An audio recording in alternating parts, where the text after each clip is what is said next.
The alarms tore through the palace before I even opened my eyes. Red light bathed the stone walls of my chamber, pulsing like a wound. I was on my feet before the second alarm finished sounding, my bare feet cold against the floor, my heart already hammering against my ribs. A soldier burst through my door without waiting to be announced. His armor was scorched at the shoulder, his face pale under the emergency lighting. "Your Majesty, the outer shield at Ashmere has fallen," he said. "The Veshtu fleet is inside our line." I did not ask him to repeat it. I grabbed the robe from the chair beside my bed and followed him at a run, my guards falling into step around me, boots slamming against stone in a rhythm that matched the panic rising in my chest. The war room was chaos when I entered it. Officers shouted over each other. Screens along the far wall showed streaks of red light tearing through blue, our ships scattering like startled birds before a storm. Someone was crying quietly in the corner, though I never learned who. General Marlowe turned to me the moment I stepped through the door. His uniform was crisp, but his eyes carried 3 years of war in them, deep lines that had not been there when this all began. "We are losing the colony," he said. "If Ashmere falls, the road to the capital is open. We do not have the ships to stop them, Your Majesty. We never did." I stared at the screen showing the battle unfold in real time, small points of light blinking out one after another, each one a crew, a family, a name I would never know. I had been queen for 6 years. I had inherited a peaceful kingdom from my mother, and watched it burn for 3 of those years under a war I never wanted and could not seem to end. "Then find me a way to stop it," I said. "Find me anything." Marlowe exchanged a look with the ministers seated around the long table. It was the kind of look people give each other when they already know something you do not want to hear, and are deciding who has to be the one to say it. "Speak," I told them. "All of you. Now is not the time for silence." Minister Adley rose slowly from his chair. He was an old man, one of the few advisors who had served my mother before me, and his voice was steady even as his hands trembled against the table. "There is one option we have not tried, Your Majesty," he said. "It is not one you will like. I want to hear it anyway." "The humans," he said. "Earth. They have made contact with several systems along our border. The Veshtu Compact does not engage them directly, not since the Palisade campaign." I had heard whispers of that name before, in briefings I only half listened to, buried among 100 other reports. Palisade meant nothing more to me than a word attached to old rumors nobody could confirm. "What does that have to do with stopping a fleet at my border tonight?" I asked. "There is a tradition among the Compact," Adley said. "A wary respect, bordering on something close to fear, for any world that stands allied with humanity. If we could secure an alliance, a true one, sealed in a way the Compact could not dismiss as mere paperwork, they may hesitate before pressing further into our territory." "A true alliance," I repeated. "What does that mean?" "Marriage, Your Majesty," he said quietly. "A marriage between the crown and a human of standing. It has worked for smaller powers along the border. 3 kingdoms have avoided invasion this way already." For a moment the noise of the war room seemed to fade into the background, replaced by the sound of my own pulse in my ears. I looked at the screen again, at the lights still winking out, at the shape of my future collapsing into a single desperate gamble proposed by a man twice my age who looked as though he hated suggesting it. "You want me to marry a stranger?" I said. "Tonight, to stop a war." "Not tonight," Marlowe said. "But soon. Every day we wait is a day the Compact pushes further. If we begin negotiations now, we might have an agreement within the week. It might be enough to make them pause before they take everything from us." I looked around the room at the faces watching me, waiting for an answer I did not have. I thought of my mother, who had ruled with grace and had never once faced anything like this. I thought of the crew on the screen, the lights that had already gone dark. "Do it," I said. "Send the request. Find someone. I do not care who. I care that my people stop dying."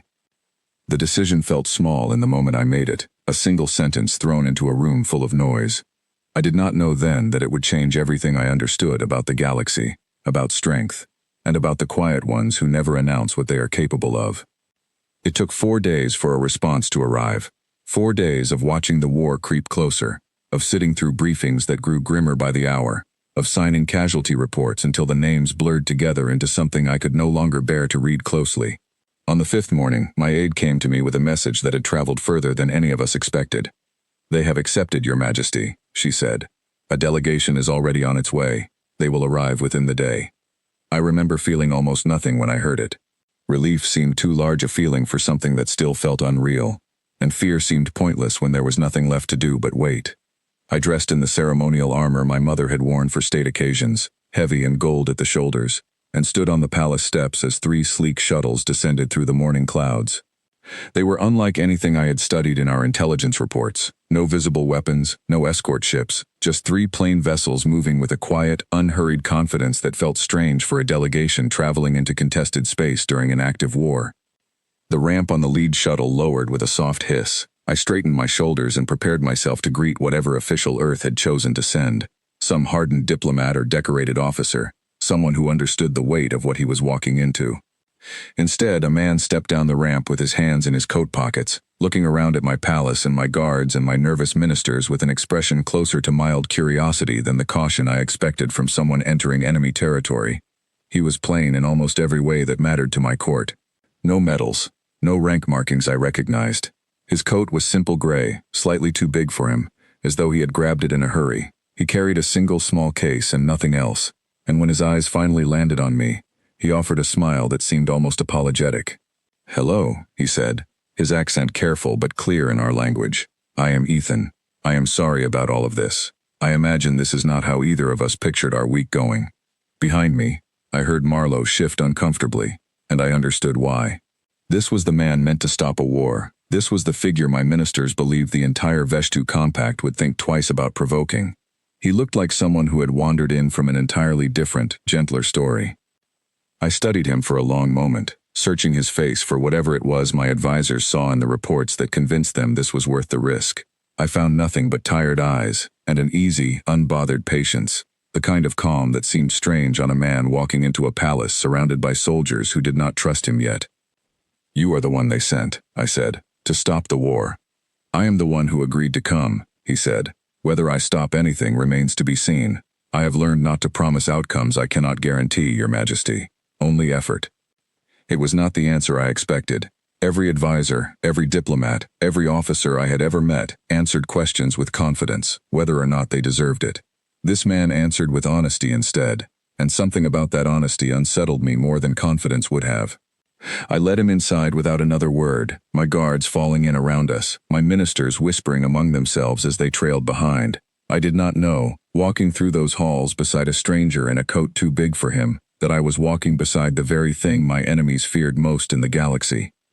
I only knew that the war was still burning at my border, that I had gambled everything on a man who apologized before he had done anything wrong, and that somewhere behind his tired eyes was a story none of us had been told yet.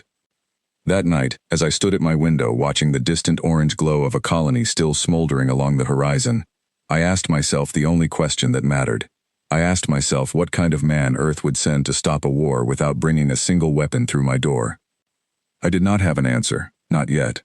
But I understood, somewhere deep in the tired, frightened part of me that had been queen for 3 years of war, that my life was about to change in ways I could not begin to prepare for. A knock came at my door not long after midnight. It was Marlowe, still in uniform, his face drawn with exhaustion that no amount of rank could hide. "You should be resting, Your Majesty," he said, though we both knew neither of us would sleep that night. I could not stop looking at him, I admitted. "Ethan, there is nothing about him that matches what I imagined when you told me humanity was feared." Marlowe was quiet for a moment, choosing his words carefully. "My father fought in the early border skirmishes," he finally said. "He used to tell me that the ones you should fear most rarely look like anything at all, until the moment they need to. Perhaps that is the point. Perhaps that is exactly why the Compact hesitates." I turned the thought over in my mind long after he left, standing alone at my window while the palace slept uneasily around me. Somewhere in the guest wing, the stranger who had just agreed to marry me was likely doing the same, staring out at a sky full of stars that did not belong to his world, carrying whatever history had followed him here without a single word of explanation. I thought about the reports Adley had mentioned, the campaign called Palisade that made hardened commanders fall silent in briefing rooms. I thought about how easily Ethan had smiled at my guards, how little fear he seemed to carry despite walking alone into a palace surrounded by soldiers who did not trust him. Somewhere beyond the horizon, the fires at Ashmere still burned, and somewhere closer than I liked to admit, a stranger with tired eyes and an apologetic smile had just become the only hope my kingdom had left. I did not know yet whether that hope was real, or whether I had simply traded one desperate gamble for another. But as the first light of morning touched the smoke still rising over my border, I made myself a quiet promise. Whatever Ethan truly was, whatever history hid behind his calm and careful words, I intended to find out before I let him stand beside me as my husband, in front of the entire kingdom. I only wondered, as sleep finally began to pull at me, whether I would like the answer once I found it. Glass exploded across the dining hall before anyone understood what was happening. I dropped to the floor on instinct, my ears ringing, dust and smoke rolling across the table where I had been sitting only a heartbeat earlier. Somewhere behind me, a guard was shouting for a medic. A shape moved through the smoke and pulled me upright before I could gather myself, one arm wrapped firmly around my shoulders, guiding me away from the shattered window and toward the far wall. It was Ethan. His voice was calm, almost too calm for the chaos around us. "Stay low," he said. "Stay behind me." "I want to know who did this," I said, my voice shaking despite my effort to sound in control. "We will find out," he answered, but not standing in the open. Guards poured into the hall moments later, weapons drawn, shouting orders at each other. It took only minutes to confirm what I already feared. A device had been planted beneath the outer terrace, timed to detonate during the evening meal, when the delegation and my full council would have been seated together. It had gone off early, before most of the guests arrived, which was the only reason the hall held bodies instead of graves that night. Marlowe arrived within the hour, his face pale with fury. "We believe it was compact agents operating inside the Capitol," he told me once the smoke had cleared and the wounded had been carried away. "They knew about the negotiations. Someone leaked the timeline." I sat in my private study afterward, hands still trembling faintly around a cup of tea I had no intention of drinking, and found Ethan standing quietly near the door instead of leaving with the others. He had not said much since the explosion, only that everyone should stay inside for the night, but something in his posture had changed. The mild apologetic softness from our first meeting was gone, replaced by a stillness that felt heavier than anything I had seen from him yet. "You knew this could happen," I said, "before you even agreed to come here." "It was a possibility," he admitted. "I did not think it likely this early. That was a mistake on my part." "A mistake," I repeated. "People nearly died tonight because someone tried to kill you, and you call it a mistake." "They were not trying to kill me," he said quietly. "Not yet. This was meant to send a message. If they wanted me dead, this would have looked very different." Something about the certainty in his voice unsettled me more than the explosion had. I studied him carefully, searching again for whatever hidden weight sat behind his calm, and for the first time I let myself ask the question I had been avoiding since he stepped off that shuttle. "Who are you really?" I asked. "Not the diplomat they sent to marry me. Not the polite man who apologizes for everything. Who are you?" He was quiet for a long moment, long enough that I thought he might refuse to answer at all. When he finally spoke, his voice had lost its usual lightness. "I am someone who has spent a long time trying to be ordinary," he said. "It has not always worked as well as I would like." It was not an answer. Not really. But something in the way he said it told me pushing further that night would only close him off completely. I let the silence stretch between us instead, listening to the distant sound of guards still clearing debris from the shattered hall, and decided that whatever truth he was hiding, I would have to earn it rather than demand it. The days that followed moved faster than I expected. With the attack fresh in everyone's mind, my council pushed to move the wedding forward rather than delay it, arguing that any sign of hesitation would only invite further attempts to derail the alliance before it could take hold. I found myself swept into preparations I barely had time to think about, fittings and ceremonies and endless meetings with advisors who spoke about my future as though I were not sitting in the room while they planned it. Through it all, Ethan remained a strange, steady presence at the edges of my days. He asked no favors, made no demands, and seemed entirely unbothered by the whispers that followed him through the palace halls. I noticed the way the staff watched him when they thought no one was looking, the way even my most seasoned guards seemed to straighten slightly whenever he passed, as though some instinct in them recognized something the rest of us had not yet named. One evening, unable to sleep after another long day of preparations, I found him in the palace gardens instead of his quarters, kneeling in the dirt beside a bed of starflowers that had struggled to grow since the war began. He looked up when he heard my footsteps, offering the same faint, tired smile I remembered from our first meeting. "You should be resting," he said, echoing the same words Marlowe had used on me only days before. "I could say the same to you," I answered, settling onto the stone bench nearby. "Why the flowers?" "They remind me of somewhere I used to live," he said, brushing dirt gently from one of the wilting petals. "Before all of this, before Earth even knew there were other worlds out there to worry about." "Tell me about it," I said.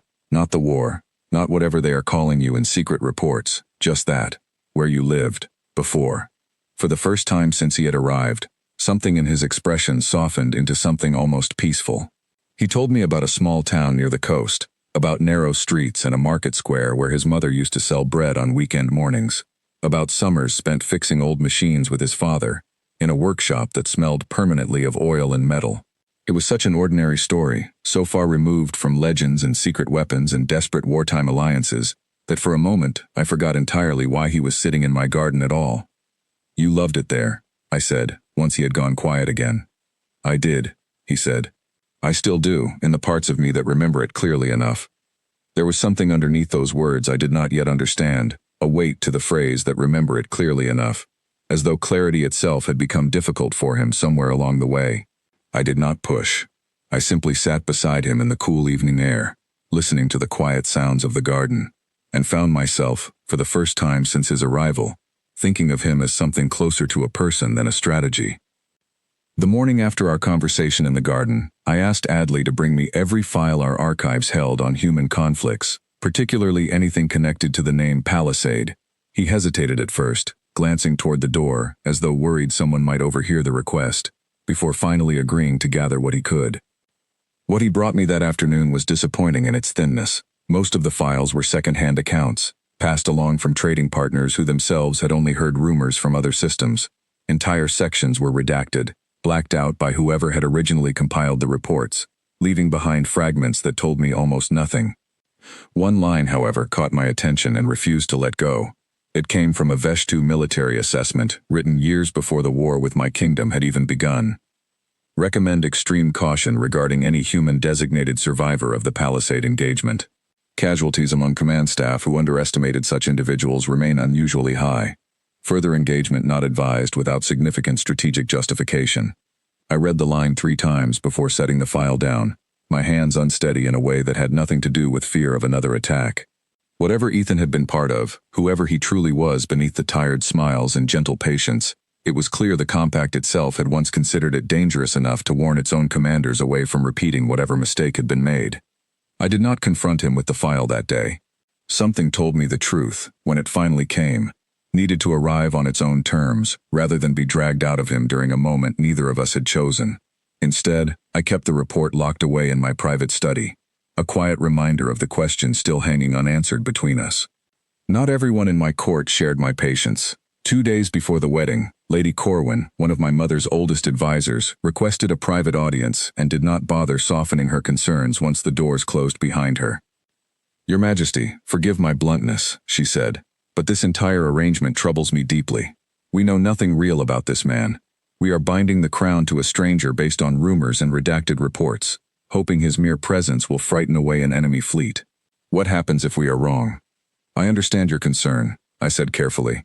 "I share more of it than you might think." "Then why proceed?" she pressed.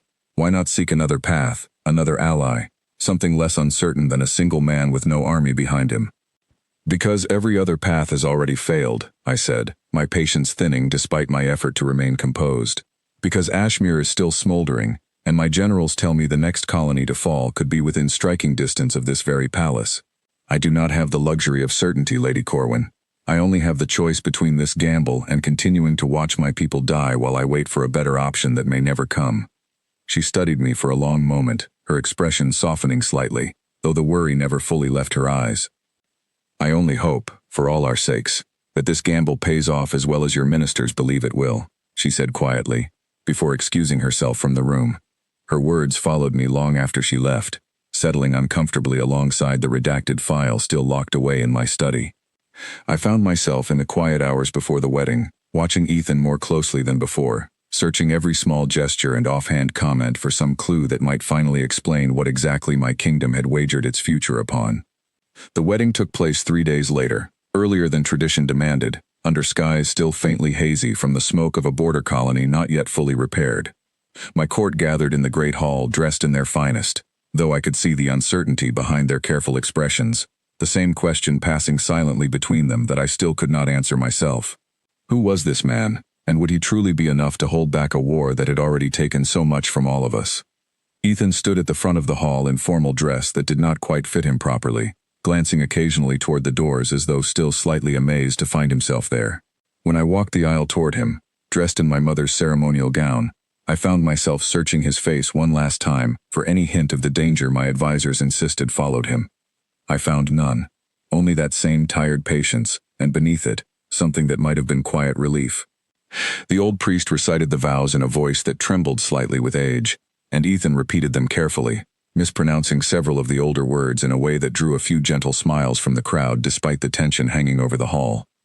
When it came time for me to speak my own vows, my voice did not shake nearly as much as I expected it to. We were married as the sun set behind the smoke still clinging faintly to the horizon, two strangers bound together not by choice but by necessity, standing in front of a kingdom that did not yet understand what it had just gained. I remember looking out over the gathered faces, searching for some sign of hope among the exhaustion, and finding only cautious, fragile relief. Later that night, standing together on the balcony overlooking the Capitol, Ethan finally broke the silence that had settled between us since the ceremony ended. "I know you still do not trust me," he said. "I do not expect you to, not yet. But I promise you this. Whatever comes next, I did not marry you to use you. I married you because I believed I could actually help, and because I have grown tired of watching people lose everything to wars they never wanted." I studied his face in the dim evening light, searching once more for the danger everyone insisted was hidden somewhere inside him, and found instead only quiet sincerity. "I hope that is true," I said softly, "because if it is not, I have gambled everything I have left on a stranger's promise." He did not answer right away. Instead, he looked out toward the horizon, toward the faint orange glow still marking the edge of my kingdom, and for the briefest moment, something old and heavy passed behind his tired eyes. "It is true," he said finally. "I have broken many promises in my life, Your Majesty. That will not be one of them." I did not know yet how much weight those words truly carried, or how soon I would come to understand exactly why an enemy commander 3 centuries old would one day fall to his knees at the sight of my quiet, apologetic husband standing calmly at my side. Long after Ethan had gone to rest, I remained on the balcony alone, watching the last embers of daylight fade over a kingdom that had just placed its future in the hands of a man none of us truly understood. Somewhere far beyond the horizon, compact ships were regrouping, waiting to see whether this fragile new alliance would hold or crumble the moment it was tested. I thought of Lady Corwin's warning, of the redacted file still locked away in my study, of the strange, quiet certainty in Ethan's voice when he promised he would not break his word.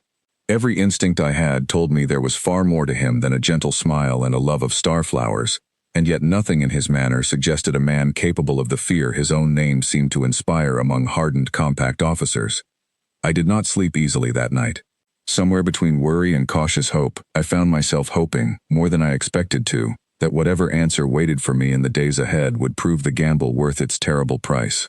A warship dropped out of nothing above the Capitol before dawn, its hull filling half the sky as it settled into low orbit without warning or permission. Every alarm in the palace screamed at once. I was pulled from sleep by Marlowe himself this time, his voice tight with barely controlled urgency, as he explained that a single compact vessel had appeared directly above the city, weapons powered but not aimed, demanding immediate audience with the crown. "They say they come under a banner of parley," he said, helping me into a formal coat over my nightclothes as we hurried toward the throne room. "But no one authorized this approach. They should not have been able to get this close without triggering the outer defenses." "They did not trigger them," I said, my stomach tightening with a fear I did not fully understand yet. "That should frighten you more than anything else about this." By the time we reached the throne room, my full council had already gathered, along with a full contingent of guards standing rigid along the walls. Ethan arrived only moments after I did, dressed simply as always, his expression unreadable in a way that unsettled me more than open worry would have. "Do you know why they are here?" I asked him quietly, as the great doors at the far end of the hall began to open. "I have a guess," he said. "I hope I am wrong." The envoy who entered was unlike any compact official I had met during the long years of negotiation and war. He moved with the unmistakable bearing of a soldier rather than a diplomat, broad-shouldered and scarred along one side of his face, his uniform decorated with markings I recognized from intelligence briefings as belonging to some of the compact's oldest and most decorated commanders. He introduced himself as Commander Voss, and I felt the entire room grow tense the moment his name was spoken aloud. "Your Majesty," he said, bowing with exact, practiced precision. "Forgive the abruptness of my arrival. I was ordered here personally to assess the validity of certain reports reaching Compact Command." Reports regarding this new alliance of yours. I stood from my throne, forcing steadiness into my voice despite the fear coiling tightly in my chest. You may assess whatever you wish, Commander. My alliance is not a matter for negotiation. Voss's eyes moved past me then, scanning the gathered court until they landed on the quiet figure standing near my side. Whatever composure the commander had carried into the room vanished in an instant. His face drained of color so completely that for a moment I feared he might collapse where he stood. He did not speak right away. He simply stared, his breathing audibly unsteady even from where I stood, his hand drifting toward the ceremonial weapon at his hip before falling still again, as though some instinct had overridden whatever intention had guided the motion. Palisade, he finally said, the word barely more than a whisper, yet it carried through the silent hall as clearly as a shout. You were at Palisade. Ethan's expression did not change, but something behind his eyes went distant and still, the same quiet heaviness I had glimpsed once before in the garden and never fully understood. I was there, he said simply. I would rather not discuss it here, Commander. This is not the place. To the shock of the entire court, Commander Voss, a man whose reputation for ruthlessness had been detailed in a dozen separate intelligence reports over the years, lowered himself slowly to one knee in the middle of my throne room. My father served under Fleet Marshal Dresch, he said, his voice unsteady in a way that felt entirely foreign coming from a man of his rank. He told me stories of that campaign until the day he died. He told me about the human soldier who walked alone into the deep corridors after the automated defense systems turned against the rest of the column. He told me that no weapon fired that day ever found its mark on that soldier. He told me the defense systems themselves fell silent by the end, and that your kind called that soldier by a single name afterward. He called you the Cost. The silence that followed felt heavier than anything I had experienced since the war began. I stared at my husband, this quiet, apologetic man who tended wilting flowers in my garden and mispronounced our oldest wedding vows, and tried to reconcile him with the figure Voss described with such reverent, frightened certainty. That was a long time ago, Ethan said softly. I am not that soldier anymore, Commander. Please, stand. Voss did not stand immediately. When he finally rose, there was something in his expression that resembled grief as much as fear. An old wound reopened by simply standing in the same room as the man responsible for it. Your Majesty, he said, turning toward me at last, I do not know what your ministers believed they were arranging when they requested this marriage, but I can promise you this. The compact will not press further into your territory while this man stands at your side. Not because of treaties, not because of politics, because those of us who remember Palisade know precisely what happens when patience like his finally runs out, and none of us wish to be the reason it does. He left as abruptly as he had arrived, his warship departing orbit within the hour, leaving behind a throne room full of stunned advisors and a queen who suddenly understood far less about her own husband than she had believed only moments earlier. The council reconvened within the hour, though the mood had shifted entirely from the cautious optimism of the wedding only days before. Adley looked as though he had aged another decade in the span of a single conversation, while Marlowe paced the length of the chamber, unable to keep still. I have served this crown for 30 years, Marlowe said, and I have never seen a compact commander kneel to anyone, let alone in the middle of a foreign court. Whatever this man is, we underestimated him badly. Perhaps that was always the point, Adley said quietly. Perhaps the reports were vague on purpose. Perhaps humanity understood exactly what a story like that would do if it spread slowly enough, without ever needing to be confirmed outright. Lady Corwin, who had voiced such sharp doubts only days earlier, sat unusually silent through most of the discussion, her earlier concerns visibly shaken by what she had just witnessed. When she finally spoke, her voice had lost much of its previous certainty. I owe the Queen an apology, she said. I judged this alliance as reckless. I did not account for the possibility that we had underestimated the very thing meant to protect us. I said little during the debate that followed, listening instead to my ministers argue over what Voss's visit truly meant for the war, whether the Compact's ambitious younger commanders would respect the older generation's caution, and how quickly word of the encounter would spread beyond our borders. I found myself, for the first time in 3 long years of war, allowing myself to hope that perhaps the tide had genuinely begun to shift in our favor. I did not speak to Ethan again until late that evening, after the council had finally dispersed and the palace had settled into an uneasy quiet. I found him once more in the garden, kneeling beside the same struggling starflowers, though this time he did not look up when I approached. You could have told me, I said, settling onto the stone bench nearby. Before all of this, before I stood in front of my entire court and learned who my husband truly was from an enemy commander instead of from you.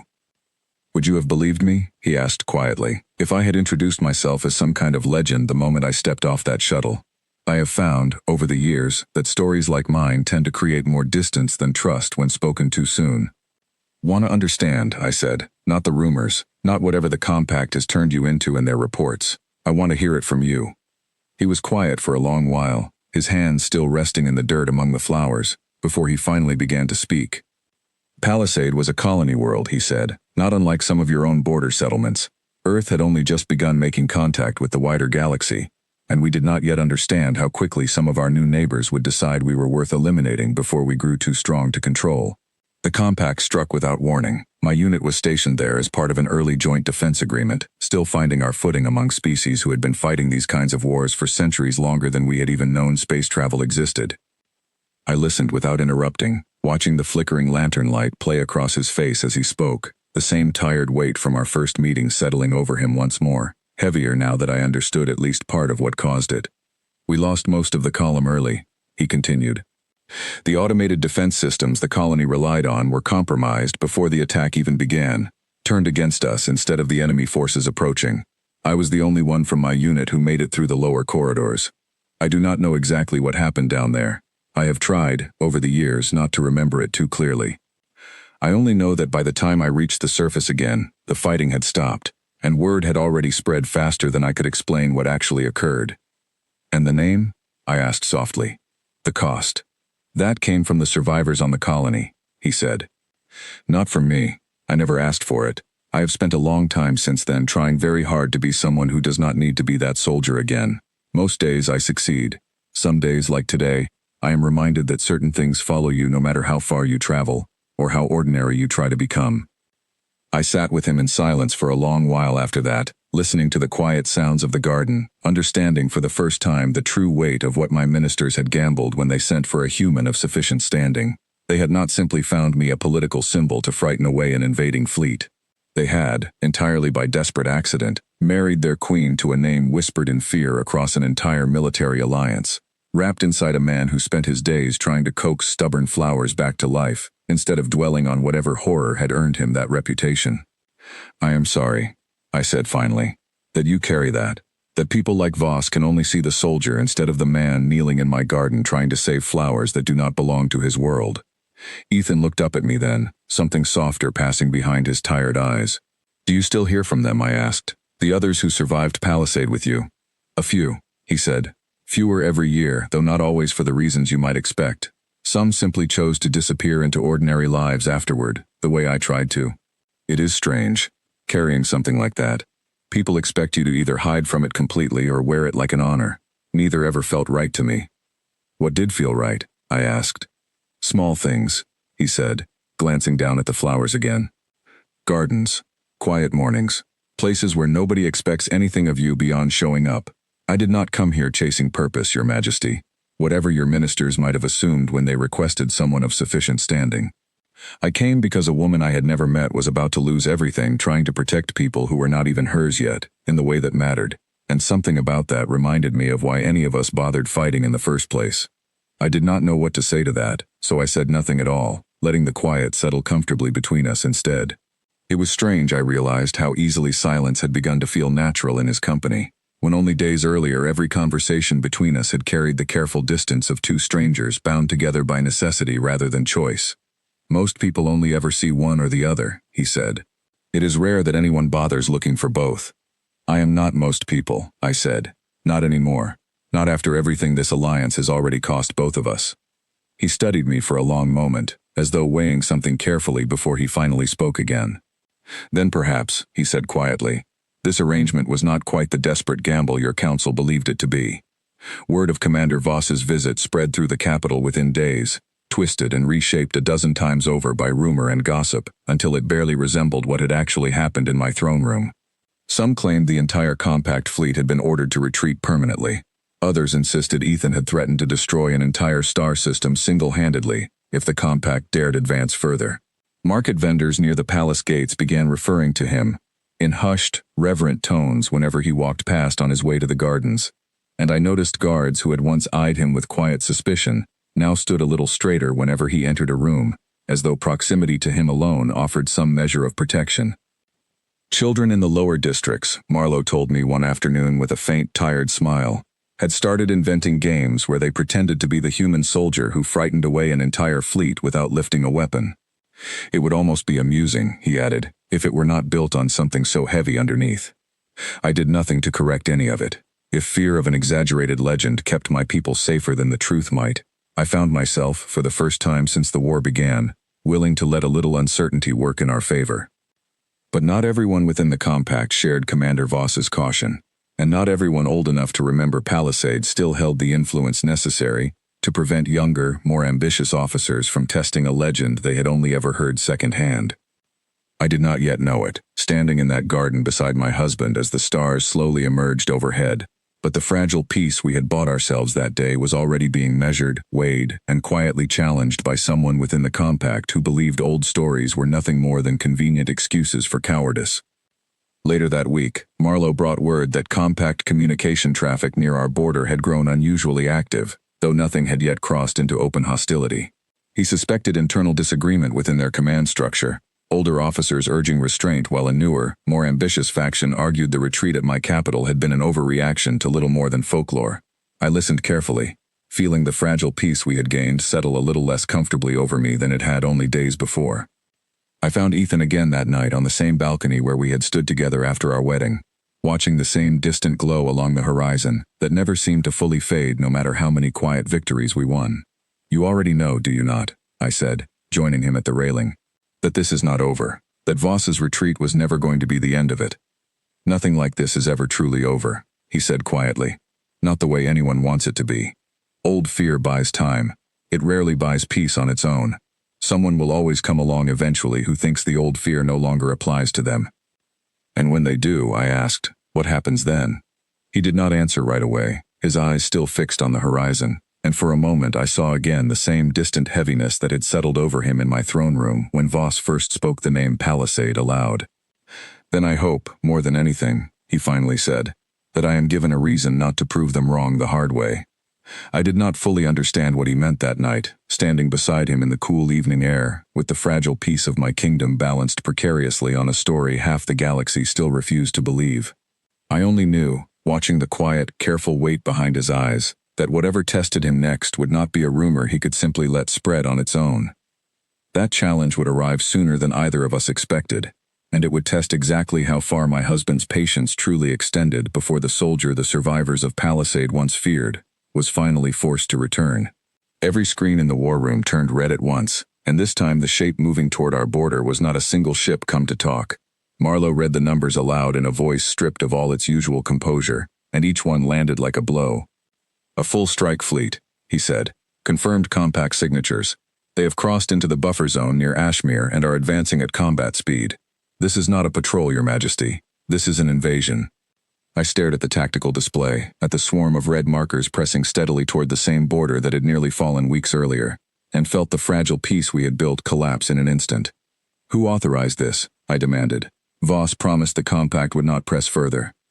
"Voss does not command this fleet," Marlowe said grimly. "Our intelligence identifies the commanding officer as General Corvith, young, by compact standards, decorated in smaller border conflicts, but with no direct experience against Earth or its allies. He was not present when Voss returned from this palace. He has likely dismissed the entire encounter as exaggerated rumor. Someone who does not believe the story," I said quietly, understanding immediately the danger in those words. "Precisely," Marlowe said, "and he is bringing over 100 warships to prove it." I found Ethan already waiting in the war room by the time I finished dressing, standing perfectly still before the tactical display, studying the advancing fleet with an expression that had lost every trace of the gentle patience I had grown used to over the past weeks. Something colder had settled behind his eyes, something that reminded me uncomfortably of the stillness that had come over him the moment Voss first spoke the word Palisade aloud in my throne room. "You knew this was possible," I said, echoing the same words I had used after the bombing weeks earlier. "I told you once that old fear does not always hold," he said. "Corvith is exactly the kind of officer who tests it. Young enough to believe the old stories are exaggerated, ambitious enough to want to be the one who proves it. What do we do?" I asked. "Marlowe says we cannot match that fleet. Not even close." "We do not need to match it," he said. "Give me access to a secure communication channel. I need to send a message under my own name, with no royal seal attached to it. Marlowe hesitated, glancing toward me for approval before granting the request. I watched Ethan step toward the console with the same quiet, unhurried calm he carried into every room, and found myself unable to look away as he composed a message I was never fully permitted to read. He typed only a handful of lines before sending it, then stepped back from the console without another word of explanation. "That is it?" I asked. "One message, against 100 warships bearing down on my border." "Sometimes that is all it takes," he said. "Sometimes it is not enough, and then we prepare for something far worse. I would rather try the quiet way first." The hours that followed were among the longest of my life.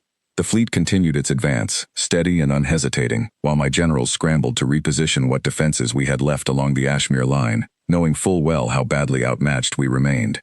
I paced the length of the war room more times than I could count, watching the red markers creep closer with every update, waiting for some sign that Ethan's single message had accomplished anything at all. By the third hour, Adley suggested quietly that we begin drafting terms of surrender, in case the message failed entirely and the fleet reached Ashmere before any response arrived. I refused to hear it, though I understood the necessity behind his caution. My people had bled too much already for me to abandon hope before every option had truly been exhausted. By the fifth hour, Lady Corwin arrived unannounced, her earlier doubts about the marriage entirely gone, replaced now with a quiet, anxious solidarity I would not have expected from her only weeks before. She stood beside me at the display without a word, watching the same red markers I could not stop watching myself, offering nothing but her presence, which somehow steadied me more than any words could have. 6 hours passed with no response, then 7. Marlowe began quietly preparing evacuation plans for the outer colonies, a grim acknowledgement that we might soon be forced to abandon ground we had already bled for once before. Soldiers along the Ashmere line reported the enemy fleet had entered visual range of our outer sensors, close enough now that any further advance would put them within striking distance before our own ships could properly respond.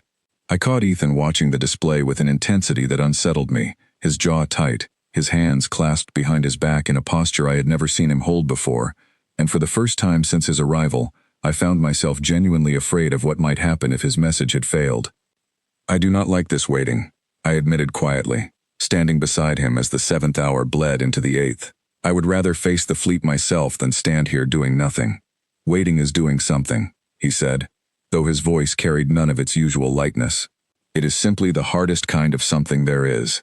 8 hours after the message was sent, the fleet stopped. It happened all at once, every marker on the display halting mid-advance as though some invisible wall had suddenly appeared before them. Marlowe stared at the readout, double-checking the data with barely contained disbelief. "They have reversed course," he said finally. "The entire fleet. They are withdrawing back across the buffer zone." The war room erupted into quiet, stunned relief, ministers exchanging disbelieving glances, guards murmuring among themselves. I turned toward Ethan, expecting to see some flicker of satisfaction on his face, some acknowledgement of what he had just accomplished with nothing more than a handful of typed lines. Instead, I found him staring at the display with an expression closer to sorrow than triumph. "What did you tell him?" I asked quietly, once the celebration around us had settled enough to allow a private word. "The truth," he said, "nothing more." I told him exactly what happened at Palisade, in detail no official report has ever carried. I told him what remains of the automated systems that turned against us that day, and where they remain buried still, and what I am capable of doing if provoked into finding them again. I did not threaten him, Your Majesty. I simply removed the uncertainty that made him brave enough to gamble in the first place. "You frightened him into retreating," I said. "I gave him the truth instead of a rumor to dismiss," he said. "Fear built on rumor breaks the moment someone brave enough tests it. Fear built on truth tends to last considerably longer." I did not enjoy sending that message. I have spent a long time trying not to need to remind anyone of what happened down in those corridors, but I would rather remind one ambitious young commander with words than allow 100 warships to reach your border and force me into proving it another way. I studied him carefully, searching for any sign of the cold stillness that had unsettled me earlier, and found instead only quiet exhaustion, the particular weariness of someone who had just paid a private cost the rest of us would never fully understand. Word reached us 3 days later that General Corveth had been quietly relieved of his command, reassigned to an administrative posting far from any active border, his ambitions apparently cooled considerably by whatever truth Ethan's message had contained. Commander Voss, according to the same reports, had personally requested the reassignment, unwilling to risk a second, less careful officer making the same mistake before the lesson had time to spread properly through compact command. I do not know precisely what Ethan told him, I admitted to Marlowe later that week, as we reviewed the latest border reports together, and I find I am not entirely certain I want to know. Perhaps that is wisdom, Marlowe said. Some victories are better left unexamined too closely, Your Majesty. I have served long enough to understand that much at least. Still, he added, glancing toward the window where the Ashmere colonists had already begun returning to rebuild what the war had damaged, I confess I sleep easier knowing 100 warships turned away from a handful of typed words, rather than a single shot fired. Whatever else your husband is, Your Majesty. He has bought this kingdom more peace in one evening than my entire fleet managed in 3 years of fighting. I could not argue with that. I had spent 3 years watching good officers pour every resource we had into a war that never seemed to end, and in a single night, Ethan had accomplished more than all of it combined, armed with nothing but the truth and a reluctance to ever have to prove it twice. In the days that followed, something shifted quietly between Ethan and myself, something I had not expected after everything the war had already cost us both. I found myself seeking out his company more often, not out of political necessity but out of genuine curiosity, drawn to the strange contradiction of a man capable of turning back an entire invasion fleet with nothing more than carefully chosen words, who still spent his mornings coaxing stubborn flowers back to life in my palace gardens. We began taking meals together outside the formal obligations of state, sharing quiet conversations that had nothing to do with war or strategy or the weight of the legend following him across the stars. He told me more about his childhood near the coast, about a sister he had not seen in years, about small, ordinary joys he had nearly forgotten how to appreciate before arriving here. I told him about my mother, about the peaceful kingdom I had inherited and watched crumble under a war I never chose, about the quiet fear that had followed me every day since I first put on the crown. You carry more of this than you let anyone see, he told me one evening, as we walked together through the same gardens where I had first begun to understand who he truly was. Your ministers see a queen making difficult decisions. I see someone exhausted, trying desperately not to let that exhaustion show. I have to be steady, I said. For my people, for this kingdom, there is no room for anything else. There is always room, he said gently, for someone willing to actually see you, rather than simply the crown you carry. I did not know how to answer that, so I said nothing, letting the comfortable silence between us stretch on as it so often did now, filled with something warmer than the careful distance of two strangers bound together by necessity. Somewhere in the weeks since his arrival, without either of us fully acknowledging it, that distance had quietly begun to close. One evening, Lady Corwin found me alone in my study, reviewing reports that had finally begun to speak of rebuilding rather than merely surviving. She lingered near the doorway longer than usual, as though working up the courage to say something she had been holding back for some time. I judged him too quickly, she admitted finally. I judged you too quickly as well, for trusting him.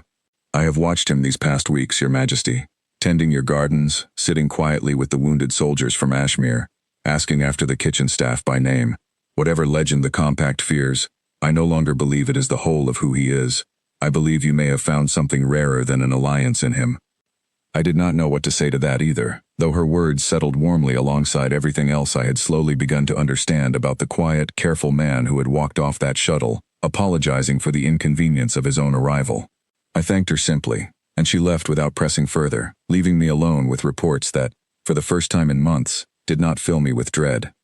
I found Ethan again later that night in the gardens, as I so often did now, and told him what Lady Corwin had said. He listened quietly, a faint, genuine smile tugging at the corner of his mouth, the first I had seen from him that carried no trace of apology behind it. She is kinder than she needs to be, he said. I am simply a man trying to do right by the people around him. That is all I have ever tried to be, long before anyone attached a name like the cost to it. Perhaps, I said, sitting down beside him among the flowers that had finally, after weeks of careful attention, begun to bloom. That is exactly why it works. But peace, I was learning, rarely arrived all at once, and rarely without one final test before it was allowed to settle completely. Commander Voss's warning still echoed in my mind, his insistence that the compact would not press further while Ethan stood beside me, not because of treaties, but because those who remembered Palisade understood exactly what happened when his patience finally ran out. I did not yet know that the true test of that patience was still ahead of us, waiting in the quiet space between one uneasy peace and the next, gathering slowly like a storm none of us had fully seen coming. A single unmarked shuttle broke through the atmosphere at midnight, moving too fast for any authorized approach, and every guard in the palace was armed and moving before it even touched down on the outer courtyard.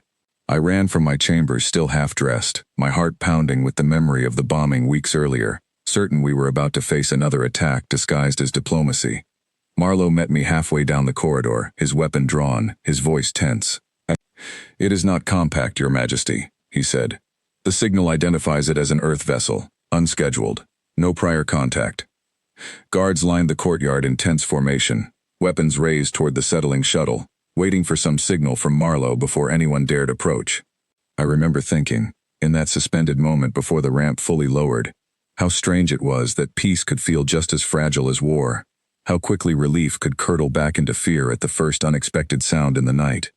Ethan was already at the courtyard by the time we arrived, standing perfectly still as the shuttle ramp lowered, his expression unreadable in the dim light. A single figure stepped down, a woman in a plain uniform I did not recognize, moving with the same unhurried confidence I remembered from Ethan's own arrival weeks before. She stopped a few paces from him, studying his face for a long moment before speaking. "It is really you," she said quietly. "We heard the reports. Nobody at command believed them until I insisted on confirming it myself." Ethan's composure cracked for the first time since I had known him, something between disbelief and quiet grief passing over his features. "Mira," he said, his voice barely steady, "I thought you were still stationed near the outer colonies." "I was," she said, "until word reached us about a human legend turning back a compact invasion fleet with nothing but a message. I had to see if it was really you they meant. I had to see if you were finally ready to come home." I stood watching the exchange, understanding slowly that this woman was not a threat at all, but something far more complicated. A piece of the life Ethan had left behind long before he ever stepped off that shuttle onto my palace steps. He introduced her eventually as Mira, a fellow survivor of Palisade, one of the few people left who understood exactly what he carried, and I felt something unfamiliar tighten in my chest as I watched them speak. Old friends bound by a history I could never fully share. "She had come," she explained once we moved the conversation into the privacy of my study, "because Earth Command had finally decided it was time to formally acknowledge what had happened here." Word of Ethan's role in preventing the compact invasion had reached far beyond the border systems, drawing attention from corners of the galaxy that had spent years pretending humanity's fear factor was nothing more than exaggerated rumor. "They want to bring you home," Mira said gently. "Properly this time. Not as someone hiding from what happened at Palisade, but as someone who finally proved what all of us always believed you were capable of, without ever needing to prove it the way you feared you might." I watched Ethan's face carefully as she spoke, searching for some sign of what he wanted beneath the careful stillness he wore so easily in difficult moments. For the first time since I had known him, I could not read him at all. "I have responsibilities here now," he said finally, glancing toward me briefly before returning his attention to Mira. "This is not something I can simply walk away from." "Nobody is asking you to walk away," Mira said. "Command understands the alliance matters. They are not here to undo what you have built. They are here to offer you a choice you were never given the first time, after Palisade. The choice to be recognized for who you are, rather than quietly disappearing because you were ashamed of what a single desperate day turned you into." The silence that followed stretched long enough that I found myself holding my breath, uncertain what answer I hoped to hear, uncertain what right I even had to hope for one outcome over another. Ethan had married me to stop a war, not to build a life he never asked for, and watching him now, faced with an offer to finally reclaim the recognition and belonging he had denied himself for years, I understood how selfish it would be to want him to refuse it, simply because I had grown to care for him more than I ever expected to. "I need time," Ethan said finally, "not to decide whether the offer matters, to decide what leaving would mean for everything I have built here since I arrived." Mira nodded, accepting the answer with the patience of someone who understood exactly how heavy that decision truly was. She remained at the palace for 3 days, and in that time I watched Ethan slip into old, comfortable rhythms with her, sharing memories and quiet laughter that belonged entirely to a life before mine, a reminder of how much of him still existed outside the walls of this kingdom I had asked him to help save. On the second afternoon, I found the two of them seated together in the gardens, Mira turning one of the starflowers gently between her fingers, while Ethan looked on with quiet amusement. "He tried growing these back home too, you know," Mira told me when she noticed me approaching, a warm smile breaking across her otherwise guarded expression. "Killed every single one of them the first summer. I used to tease him that he was better at frightening fleets than keeping plants alive. I have improved considerably since then, Ethan said, feigning offense, and for a moment I glimpsed the version of him that must have existed long before Palisade, before the weight of a name like the Cost ever settled onto his shoulders, someone lighter and easier with laughter than the careful, tired man who had first stepped off that shuttle. Watching them together, I felt no jealousy, only a quiet gratitude that some part of the life he had lost was still capable of reaching him, still capable of making him smile the way old friendship always seems to, regardless of how much time or distance separates people who once depended on each other simply to survive. She asks about you constantly, Mira admitted to me privately later that same evening, when Ethan had excused himself briefly to attend to palace matters. In every letter home, in every brief message command allowed him to send. I did not fully believe it until I saw him here myself. I have never seen him this settled, not once, not even before Palisade. I did not know how to respond to that, so I simply thanked her, carrying her words with me long after she boarded her shuttle 3 days later. On the third night, I found him alone on the balcony once more, staring out at the same distant horizon that had witnessed every quiet, difficult conversation between us since our wedding night. You should take the offer, I said, forcing steadiness into my voice despite how much the words cost me. Whatever this kingdom owes you, it does not have the right to keep you from finally being seen as who you truly are. He turned to face me slowly, something complicated passing behind his tired eyes. Is that truly what you want? He asked. For me to leave? No, I admitted, the honesty surprising even myself. It is not what I want at all, but I refuse to be the reason you continue hiding from a life you deserve, simply because it would be easier for me if you stayed. He was quiet for a long moment, studying me with an intensity I had rarely seen from him, before finally speaking again. When I agreed to this marriage, he said, I believed I was simply here to buy your kingdom time, nothing more. I did not expect to find a reason to want to stay beyond the war ending. I did not expect you. My heart caught painfully in my chest at the quiet honesty in his voice. What are you saying? I asked. I am saying that recognition, the kind Mira offered, was something I convinced myself I needed for a long time, he said. But I have spent these past weeks in your gardens, at your side, watching you carry the weight of an entire kingdom, with more grace than anyone should reasonably be expected to manage, and I have realized something I did not expect to realize. I do not need Earth to finally see me as more than the soldier from Palisade. I only needed someone willing to see the man trying quietly to become something better than that soldier ever was. I found that here, long before Mira's shuttle ever landed. I did not trust my voice enough to answer right away, so I simply reached for his hand, and he let me take it, his fingers closing gently around mine in the cool evening air. I am staying, he said finally, quietly, not because duty demands it, because I choose to. Mira departed the following morning, carrying Ethan's decision back to Earth Command along with a promise that he would remain available should they ever truly need him again. I watched her shuttle disappear into the morning sky, feeling a quiet, cautious happiness settle over me that I had not allowed myself to feel in years. The weeks that followed brought the first real peace my kingdom had known since the war began. Compact forces withdrew fully from the border systems, honoring the fragile agreement Voss himself had brokered following his encounter with Ethan, an agreement further reinforced by whatever quiet truth Ethan's message had delivered to General Corvith before his reassignment. Ashmere finished its slow rebuilding, its people returning to farms and homes they had once feared lost forever. My council, once so wary of the desperate gamble I had made, began speaking instead of trade agreements and cultural exchange, of a future neither they nor I had dared imagine during the darkest months of fighting. The capital held a quiet celebration once the peace agreement was formally announced. Nothing as grand as the wedding had been, but heartfelt in a way that felt far more meaningful. Families gathered in the market squares Ethan had once walked through unnoticed, sharing food and music long into the evening, while my ministers mingled among them without the careful distance rank usually demanded. Marlowe found me near the edge of the square, watching Ethan crouched beside a group of children reenacting their exaggerated version of the story, letting them win in every version he play-acted for them. He never did like being called a hero, Marlowe observed, a faint smile tugging at his usually stern features.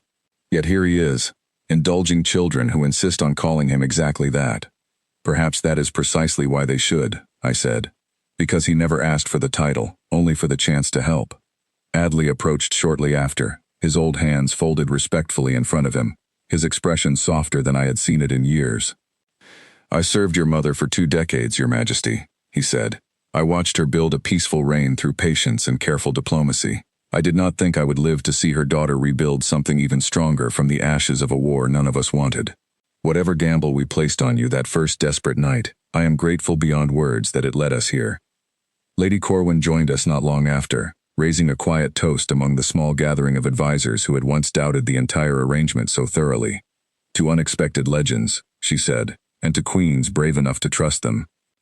I found myself, in the quiet mornings that followed, spending less time reviewing casualty reports and more time walking the gardens beside my husband, watching the starflowers he had once struggled to keep alive finally bloom fully across the beds where they had been planted.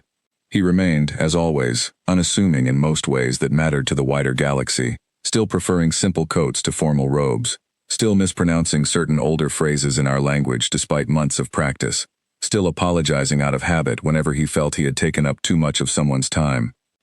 But something had settled in him that had not been there during those first uncertain weeks after his arrival. The distant heaviness that once followed him like a shadow whenever old memories surfaced seemed lighter now, softened by the quiet, steady rhythm of a life he had chosen freely, rather than simply drifted into out of guilt or obligation. One evening, nearly a year after that first desperate decree had been signed in a war room full of panic and dying hope, I found him waiting for me in the gardens with something unusually deliberate in his posture, a folded letter held carefully in one hand. "Commander Voss sent word," he said, offering me the letter. "He wished for you to know, formally, that the Compact Council has ratified a lasting peace agreement with your kingdom. No further incursions, no further threats along the border. He asked me to pass along his personal regards as well, and his gratitude, strange as that may sound coming from a man of his rank." I read the letter slowly, my eyes lingering on the final line, a simple, unadorned acknowledgement that the war which had defined the first years of my reign was finally, truly over. I felt tears gather unexpectedly at the corners of my eyes, not from grief this time, but from a relief so complete it nearly overwhelmed me entirely. "It is over," I said softly, more to myself than to him. "It is," he agreed, stepping closer, his hand finding mine the way it so often did now in quiet moments like this one. "Your kingdom is safe. Your people can finally rest." "And you?" I asked, looking up at him. "Are you at peace as well?" He considered the question carefully, the way he considered most things, before finally offering the answer with a quiet certainty I had never heard from him during those uncertain early days. "More than I have been in a very long time," he said. "I did not come here searching for peace, Your Majesty. I came here to buy time for a kingdom desperate enough to gamble on a stranger. I never expected to find something worth staying for in the process. I thought of my ministers, gathered that first desperate night in a war room lit red with alarm, proposing a marriage born from nothing but fear and necessity. I thought of Commander Voss falling to his knees before a man he had only ever known through frightened rumor. I thought of General Corvith's fleet reversing course after 8 agonizing hours of silence, and of Mira's quiet offer to finally bring a reluctant legend home to a recognition he had denied himself for years. None of them, I realized, standing in that garden beside the quiet, gentle man who had once introduced himself with an apology, could have predicted how this desperate gamble would truly end. Not with a weapon. Not with a war finally won through force, but with 2 strangers, bound together by necessity, slowly discovering that the thing standing between their kingdom and destruction was never simply a legend feared across the stars. It was a man who had spent his whole life trying very hard not to need to be a legend again, finally finding, in the quiet corners of a kingdom that once frightened him as much as he frightened it, a place worth choosing to stay. The war that had once threatened to consume everything I loved had ended not with fire, but with silence, patience, and the quiet, unshakable presence of a man history had tried to turn into something less human than he truly was. I had married him to stop a war. I stayed married to him because, somewhere along the way, without either of us fully noticing when it happened, I had simply fallen in love with the man beneath the legend, and found, to my quiet and lasting relief, that he had fallen just as deeply in love with the queen beneath the crown.